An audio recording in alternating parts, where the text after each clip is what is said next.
Start. Ito pa yung mga nag-swimming. Ito na ako. natin masikip wala tayong mga luwag-luwag.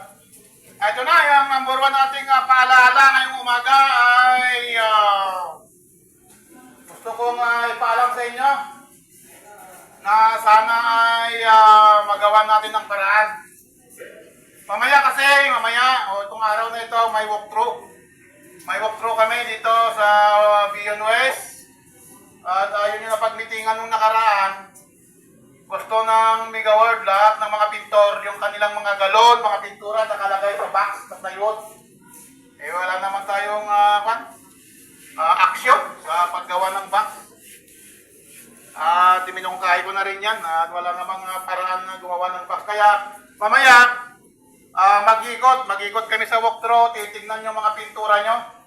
Ayaw nila na nakalapat sa tiles, kaya siguro pansamantala, ilagay nyo sa mga karton.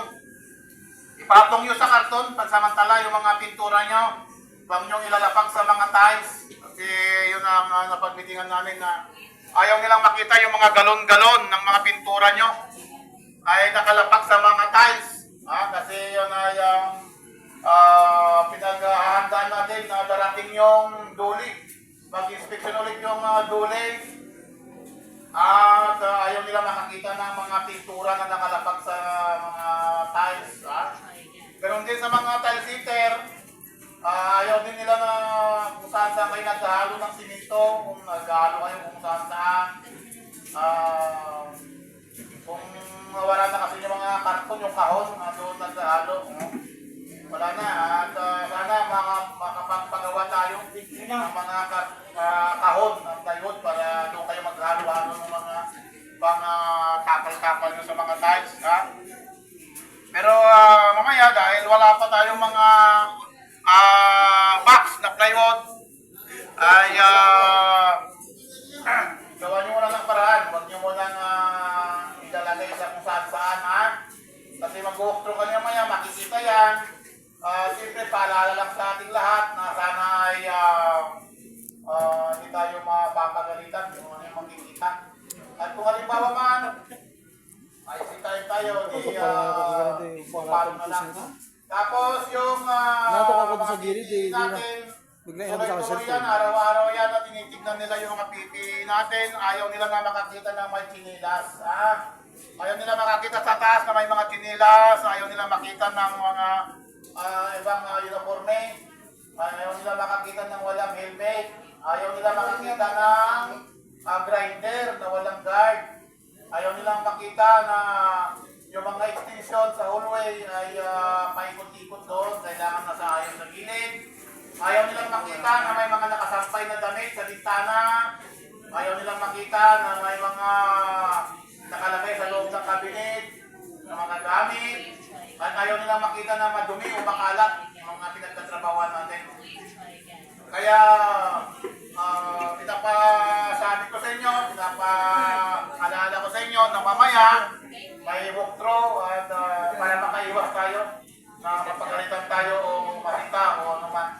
Kaya sana, ilagay natin sa ayos yung ating ginagawa mga kasama na para sa ganun ay tuloy-tuloy lang yung ating trabaho. At yung isa, yung palagi sinasabi, yung cellphone, mga kasama, cellphone. Mula noong January, pinatupad na, may muna yung cellphone na pinapayagan lang magdala ng cellphone sa taas ay mga walingman, foreman, engineer, yung mga may katungkulan. Ngayon kung makita kayo taas na nag-cellphone, ay wala na akong magagawa dahil noong January pa yan, sinasabi na iwanan dito sa baba o kaya yung bawal magdala sa taas. Tapos, yung ating isa pa na paalaala ay yung mga basura, huwag niyong itatambak sa hallway, huwag itatambak sa elevator o sa hagdanan. May naglalagay pa rin ng basura sa hagdanan. Iwasan natin maglagay ng basura sa hagdanan kasi bawal doon. Ganon din sa mga hallway. Huwag na kayo maglagay ng mga basura sa hallway. Ngayong umaga kasi pagka umaga, maraming mga umakyat. Hapon ang pagkatapon natin ng basura kung marami na. Maliban lang kung may mga isa-isang dalamputin natin. Didiretso na natin sa loob ng elevator pagka may pa-isa-isang basura. Tapos, mga sama, yung mga bintana, ganun din. Tuloy-tuloy lang din yung bintana na pinagbabawal nila, lalo na yung mga ito sa tapat ng swimming pool. Kasi nga, ayaw nila na may nalalaglag na mga basura, bato, o ano man sa mga swimming pool. Kaya, lagi masarado nila yan.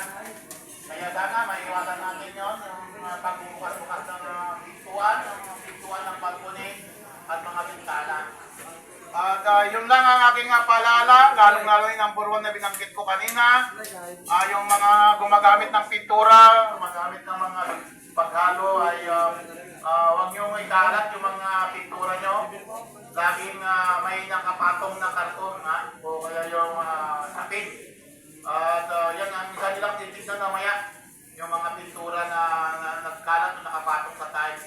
Sana ay ayos natin. Pamagitan ng mga foreman natin na magpapaalala din sa inyo kung hindi nyo narinig, kung naintindihan ang mga sinasabi ko. Sana yung mga foreman ay mapapalalahanan din kayo doon. Ganun din, ay iwasan natin maglagay ng mga galon-galon o pintura sa mga tiles. At lagyan natin ng sapin. At ganun din sa mga tile seater. Mga tile seater, sana walang makukumpiska ng mga grinder. Yung mga ayaw na ayaw si William.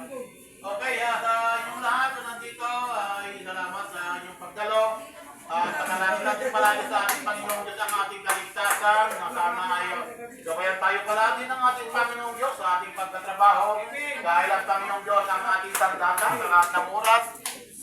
Sana ilayo tayo sa lahat ng kapamakan. Salamat sa inyong lahat at God bless us all.